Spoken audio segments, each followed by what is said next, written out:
अपनी भारतीय संस्कृति पर गर्व है, गर्व था और गर्व रहेगा, चाहे आने वाला कल कितना भी बदल जाए। इस वीडियो के माध्यम से हम अपनी भारतीय संस्कृति में छुपे एक अनमोल रत्न को आपके सामने उजागर करने जा रहे हैं।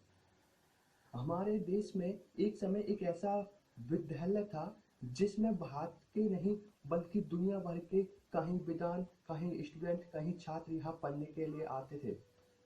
इस विद्यालय की सबसे बड़ी खासियत यही थी कि इस विद्यालय में धर्म के आधार पर किसी तरह का भेदभाव नहीं किया जाता था।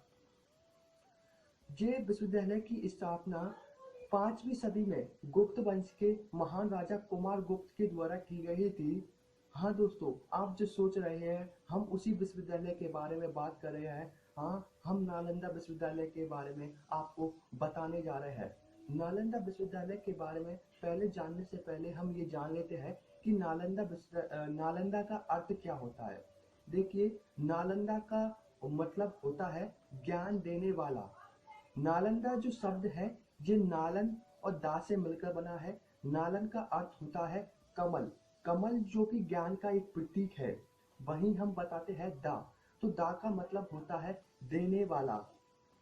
इस तरह शब्दार्थिक आधार को हम बताते हैं कि जो ज्ञान देता है, जो ज्ञान देने वाला होता है, वो होता है नालंदा विश्वविद्यालय। ये दुनिया का एक विद्यालय है। इसमें भारत के नहीं बल्कि दुनिया भर के यहाँ स्टूडेंट पढ़ने के लिए आते थे। ऐसे एक महान विश्वविद्यालय जिसमें लाखों लोग यहाँ पर पढ़ते थे और लाखों से ज्यादा यहाँ के अधिकारी थे। ये जो विद्यालय है ये बिहार में पड़ता था, बिहार के नालंदा जिले में। इस विद्यालय का जो पतन है 5वीं शताब्दी में एक शासक हुए थे जिनका नाम था बख्तियार खिलजी। बख्तियार खिलजी वही है, मोहम्मद गोरी के ये सेनापति थे जो कि बिहार के सूबेदार थे।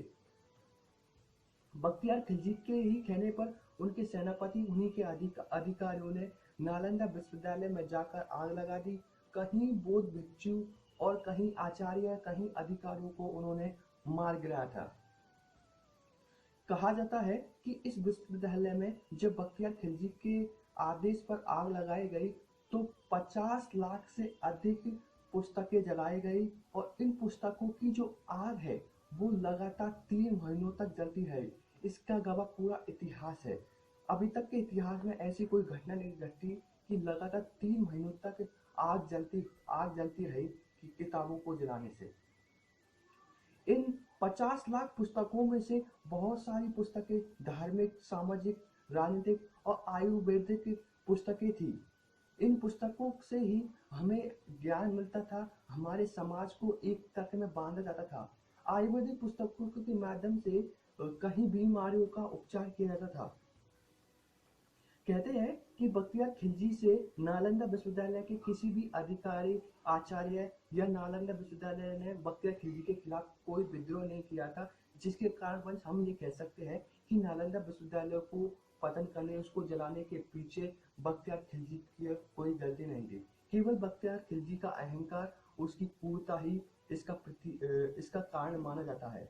माना जाता है कि बख्तियार खिलजी एक बार बीमार हो चुके थे, वे बहुत ही बीमार थे। उनके हाकिम और मुस्लिम जो आयुर्वेदिक अधिकारी थे उन्होंने बहुत ही कोशिश की उन्हें उस बीमारी से बचाने के लिए और कई तरह के इलाज किए, लेकिन वो उससे ठीक नहीं हो पाए।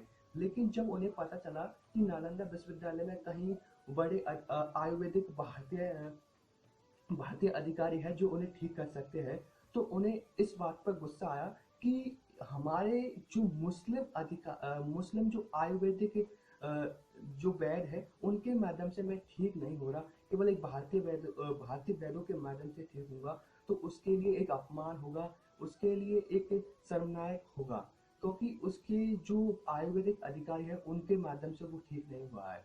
जब उन्हें बताया गया है कि नालंदा विश्वविद्यालय में आचार्य राहुल जी है जो उन्हें ठीक कर सकते हैं, तो उन्होंने उन्हें बुलाना भेजा और वे उसके अधिकारी उसको लाए और बख्तियार खिलजी ने उनसे पहले शर्त रख ली कि वह किसी तरह की भारतीय दवा का सेवन नहीं करेगा। अगर उसको ठीक नहीं किया गया तो वो नालंदा विश्वविद्यालय बख्तियार खिलजी ने आचार्य राव दरवेजी से पहले ही शर्त रखी थी कि वो भारतीय आयुर्वेदिक दवा का सेवन किए बिना ठीक होने चाहिए। अगर वो ठीक नहीं हुए तो वो उन्हें मार देंगे। लेकिन ये कैसे पॉसिबल हो सकता है कि कोई भी इंसान दवा को सेवन किए बिना ठीक कैसे हो सकता है किसी बीमारी से। लेकिन जो आचार्य राव दरवेजी है वो भी एक बुद्धिमान महान आयुर्वेदिक विद्वान थे। उन्होंने एक कुरान को लिया, कुरान के जो पृष्ठ है उन पर दवा का लेप लगा लिया और बख्तियार खिलजी को वो कुरान पढ़ने को दी। जब बख्तियार खिलजी ने कुरान को पढ़ा तो उन्होंने कुरान के पृष्ठों को अपने थूक के साथ पढ़ा। जब उन्होंने पृष्ठों को थूक लगाया तो थूक को अपने जीभ पर लगाया, जिससे वो जो दवा थी तो पृष्ठों में चेक हुई थी वो उसके शरीर के अंदर चली गई और कई दिनों के पश्चात बख्तियार खिलजी ठीक हो चुके थे। जब बख्तियार खिलजी को इसके बारे में पता चला कि जो आचार्य राव दरवेजी है उन्होंने उनके साथ धोखा किया है या उनके बिना बताए उनके साथ ऐसे काम किया है, तो उन्हें गुस्सा आ गया। उन्होंने अपने अहंकार, अपनी क्रूरता और अपनी अपनी शक्तिशाली सेना के बल पर उन्हें ये सजा दी और नालंदा विश्वविद्यालय की कहीं आयुर्वेदिक पुस्तकें, कहीं धार्मिक पुस्तकें, बहुत सारी 15 कहते हैं 50 लाख से अधिक पुस्तकों को जला दिया और 15 लाख से ज्यादा जो वहाँ के अधिकारी थे, छात्र थे, बौद्ध भिक्षु थे, उन सभी को मार गिराया। इस जो नरसंहार हुआ था इसमें सबसे ज्यादा बौद्ध भिक्षु मारे गए, क्योंकि जो नालंदा विश्वविद्यालय है ये मेन रूप से देखा जाए तो बौद्धों की संस्कृति का एक केंद्र रहा है। और जो भी बौद्ध शासक हुए हैं उन्होंने इन्हें शरणता प्रदान की है और इसमें बहुत सारे डोनेशन वही लोग देते थे। तो एक एक क्रूर राजा की क्रूरता के आधार पर नालंदा विश्वविद्यालय जैसे हमारी एक महान संस्कृति के एक हीरे का पतन हुआ था। आपको ये वीडियो कैसा लगा आप कमेंट से बताइए। Thank you.